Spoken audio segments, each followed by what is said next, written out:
Hey, in my retelling my Batreps from the Dutch Nationals, I have gotten to the most important one, I guess.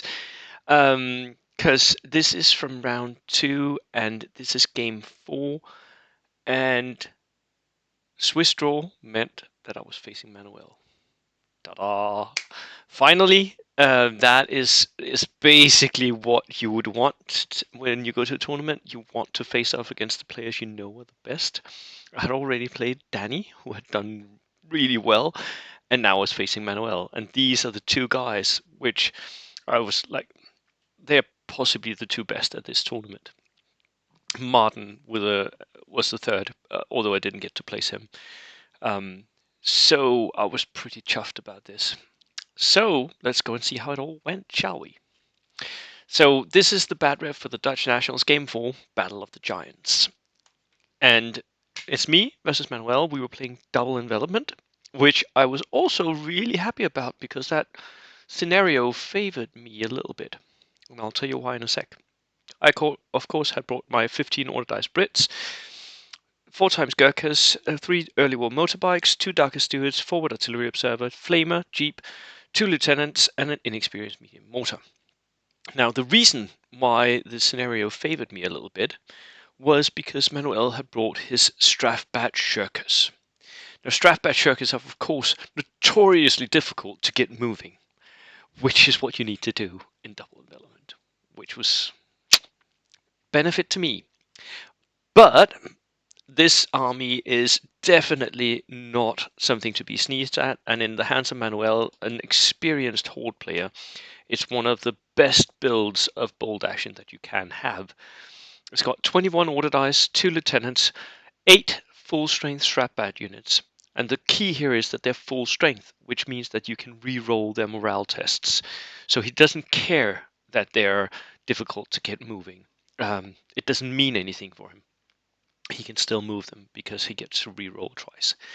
At the same time, the tournament had ruled that unarmed Strafbat could fight, unarmed models could fight in close combat, which was a huge benefit to Manuel because it actually says in the actual unit entry for Soviet Strafbats that they can't fight the unarmed guys, but somehow it's only in the Soviet book that they can't fight.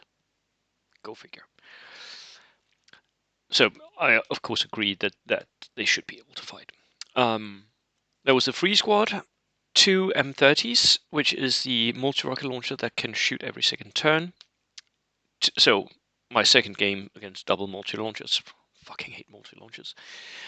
2 mortars, 2 dog teams of 3 in each, 2 inexperienced BA-10s, and 2 Darker Stewards with Recce. Lots of Recce vehicles, lots of small things, lots of things that can defend well. So really good build. Now, this was our table. We ruled that the hedges were true line of sight, which meant that there was some blocking sometimes, but there was still enough visibility for you to sort of get going. And there was a lot of roads going across the table. All of them you had to turn a few times, so they weren't like straight ahead, go rush out the table. But yeah, it was a really interesting little map. I got to pick sides and chose the one that had the fewest houses because I didn't want to be near the houses and be multi-launched to death. My plan was to play it as a kill points mission because you get points for kills in this as well. I have better ranged skirmishing capability than Manuel's list has, and I have better assaults. So that all plays into killing. So the plan was very clear for me. I also, because there was you had to have reserves, so I really had to think about what to do and how to set up here. I needed to block a few things on the board, like this road going down here. I needed something to block that off. I needed something to block this huge opening here, so that a BA-10 didn't just rush out. So I needed to put a few of my infantry units down first, and then what I wanted to do was I wanted to find somewhere where I could push, somewhere where he wasn't protected by his armor, and I could push through his lines, start killing his Strafbats. That was my main plan. My main concern was being multi-launched to death. Um, yeah. So deployment. I spread out my forces a little bit. I go heavy on the flanks. I have one Gurkha unit blocking the roads up here. I set up my medium mortar here so that it can see Manuel's multi-rocket launcher here. And I set up my artillery observer and one motorcycle behind this house. I set up some Gurkhas here and another motorcycle here. All of it was there to be able to block everything and make sure that he couldn't just rush out. Manuel gets a lot of the order dice first, so he has to put much of his army down first in the deployment, and he sets up a huge clump of infantry, armor, and support weapons. A multi-rocket launcher over here, a heavy mortar here. He had a heavy mortar over here. He had one BA-10 on the road here, ready to rush out if ever I gave him the chance.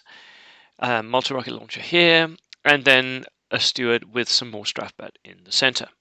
So going heavy on this flank, he really wanted to use this flank to push up because I think he felt like this forest and then the ruin here would give him enough cover to be able to push. He splits his vehicles and he splits his artillery, which may have been a mistake, but he needed to defend his own zones as well. So he had one steward sitting on the road here. He had one BA-10 in this clump here, one BA-10 on that road, and one steward behind the forest here. So that's how he sort of set up his forces here. Now, the critical moments. I rush towards Manuel's infantry, and I'll show you in a minute. I make a Gurkha rush, where at the end of one turn, I still have one Gurkha unit that hasn't done a thing, and it does an up and atom. It was pinned. It does an up and atom straight towards the enemies, and then the next turn I hope for the first dice, which I actually get. So I charge and I kill units. And that rush took place here. This was the unit. You can already see it's taken 4 pins. It rushes up here. No, this was the unit, 2 pins. Rushes up here, gets the first order dice, charges these and kills them. Unfortunately, I don't get enough so I can move all the way down here. But I sort of spread out here, getting ready to kill the next units. So that was the first Gurkha rush I did. That unit dies in the rush, but Manuel had to scramble quite a lot of his forces to stop me. Manuel then, because I had opened that gate, I had removed my Gurkhas. He rushes this BA-10 down towards me. This is the arrow. He rushes it down in this sector, where I can't really hurt him, and then he drives it out. So that's 3 points for him. I've started killing his units, but he started getting points. And I was actually kind of happy about that, because taking away his armor, the armor was the only thing, in my mind, the only thing that was protecting his infantry was his armor. So him actually removing his own armor, that felt like an opportunity for me, which I'll get back to. Then I make another rush, a Gurkha rush towards Manuel's center, which is this move here. I moved a Gurkha unit from reserve up here, random, then random up here, and then the third turn I charged this unit. And then consolidated into the forest. At some point, these Gurkhas got killed by the steward that was sitting right next to them, but they did do quite a lot of damage, and they occupied the steward for most of the game. So I was also pretty happy about that rush. Manuel drives his then, and you can see this here. Manuel had at this point moved his steward into this ruin here. The one that had been sitting on the road was in the ruins here. It was delivering pins and shots everywhere here. And at this point, he moves it into my deployment zone. He drives up here. And when he did that, I knew I had him, because I had a steward sitting over here. And what I did was I drove up into the road over here, and I took a rear shot at his steward. And he, of course, recce'd, um, which is what I wanted him to do. He actually pulls out his ruler, says, "You remember this moment forever. You just gave me the win." And I was like, "No, but you'll drive out." And he did. And he was I think, a little confused at what I was thinking. But I was already like one step ahead of him, and I felt like I was one step ahead. And this was the glorious moment where I knew that I could beat him, because now I had a steward sitting here, and he had nothing that could hurt the steward.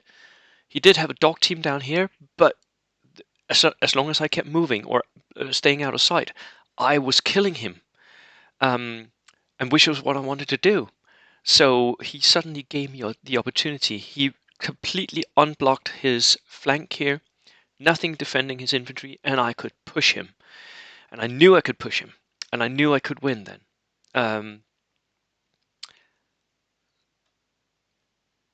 So he felt like he was playing 3D chess, but I felt like I was playing 5D chess because I wanted him to do exactly what he did. Um, that was an amazing moment. For me, that was the height of my weekend. And Manuel, thank you so much for that game. That one moment was it was glorious beyond compare. And I don't even care that the game didn't go my way from there, because it was just one moment of absolute beauty. Um, so, and from there on, the game goes like this. I push towards the center. The Gurkhas over here rush actually all the way here, charging new stuff. I kill his multi-rocket launcher in a charge. Unfortunately, I only roll a 3, so I don't get off the board, but I'm downing his zone. I rush my motorcycles down in his zone. Everything is just rushing down here, and he can't stop me at this point. So I am catching up in the points. He may have gotten 2 units out, but I'm killing stuff, and I'm in his zone. I'm catching him up. Uh, the BA-10 and the dog mines that have moved out here, we sort of have a standoff with my steward over here, but the steward can actually see through and does support and shoot into the center here with its machine guns, where it cripples his counterpunch towards my rushing units. So I felt really good going into turn 6. Um, and I felt like had we had enough time in turn 6, I had won the game. Um, we ran out of time like 3 or 4 order dice into turn 6, and unfortunately Manuel got most of the important ones there. So I don't actually manage to catch that one extra point in that I needed to. Um, so I ran out of time to capitalize on my 5D chess, which was perfectly fair. We were playing quickly, and I know that some players have a reputation for playing slowly, and we both had times when we had just a sec. I need to think about this move, and just stood there for a second, right? Which is what you should be able to do. But having Manuel have so many order dice, 21 order dice, um, did mean that we didn't actually get to finish the game, which sucked because I felt like I would have won it. And um, yeah, I think Manuel made that one mistake. I think rushing off his armor on that side was a mistake. It of course gave him points, but it also gave me the opportunity. And I don't think he could take many more points in any way. So yeah, the end result was a draw. It was 4-3 on kills, so I killed a little bit more on Manuel's than he did on me. Um, and I think it also gave me the greatest trophy I've ever won. Um, Manuel saying, "I can't believe I might lose this." When you said that, Manuel, I was so elated. It was such a great feeling because I have so much respect for Manuel. He is the ruling world champion. I've always felt like he was possibly the best bolt action player in the world, and having outplayed him like this, where he did not think that he would lose it, and he is losing it. that was the greatest trophy. I didn't even need to win at that point. It didn't matter. I was just so goddamn happy. I was just so happy. And Manuel played really, really well. Um, and with a very difficult army. I don't think anyone else can play that army um, to that level that Manuel does. I couldn't. I definitely could not play that army as well as he does. He knows exactly when to go down, when to stay down, when to go rally, and it all just it's second nature to him. He's so good with that army. Um, but so am I with the Gurkhas, I guess. So it was truly a battle of the giants, and I'm very happy about the results. Um, I'm also very happy just because that means that me and Manuel in our internal score have we're still equal. We have draws and we have I think we have two draws and one loss, one win each in our internal track here. So that's always great, and he's just such an amazing guy to play against. I learn something every time I play against him. So that was it. Battle of the Giants. Thank you so much for tuning in, and I'll see you in the next video. Cheers.